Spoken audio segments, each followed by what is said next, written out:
Say what you want about gamers, but we understand gaming. You buy yourself a copy of Max Payne 3, and you get what you pay for.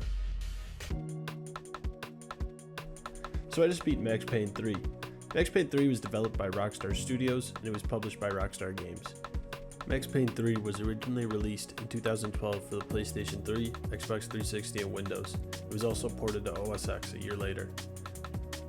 I have so much, honestly, to say about Max Payne 3, but I'm going to try and keep it as short as I can for this, because Max Payne 3, in my opinion, is such an amazing game in its own right.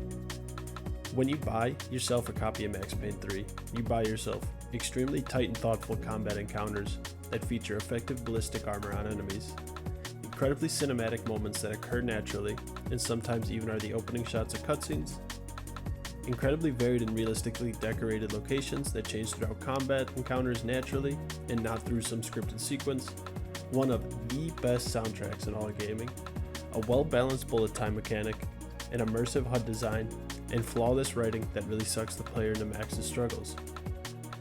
But most importantly, most above all, Max Payne 3 has a guaranteed ability to increase your heart rate when you hear tears start to play in that airport terminal.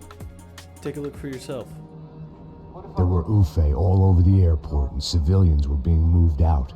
Looking at it one way, shutting down the airport for their escape was a weird sort of compliment, but one I didn't need.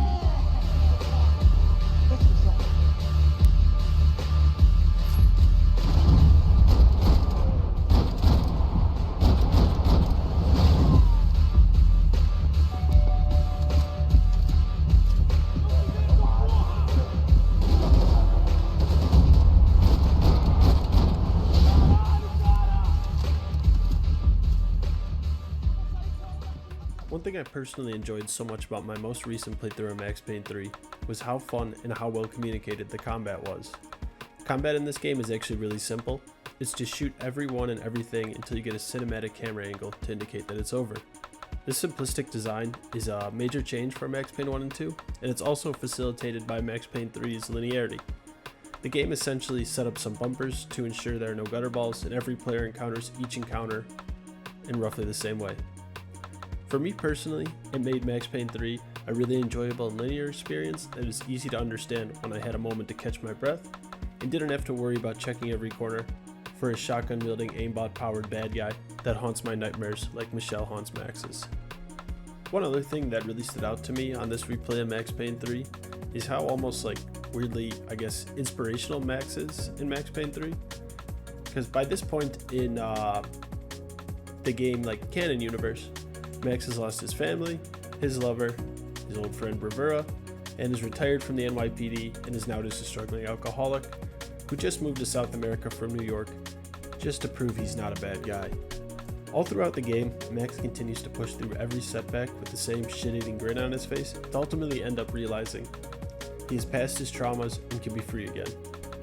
Now with all that out of the way, I ultimately think that Max Payne 3 is an incredibly well-written, cinematic, immersive experience that rolls the best parts of films, HBO levels of TV, and video games into one, and by all accounts is a must-play.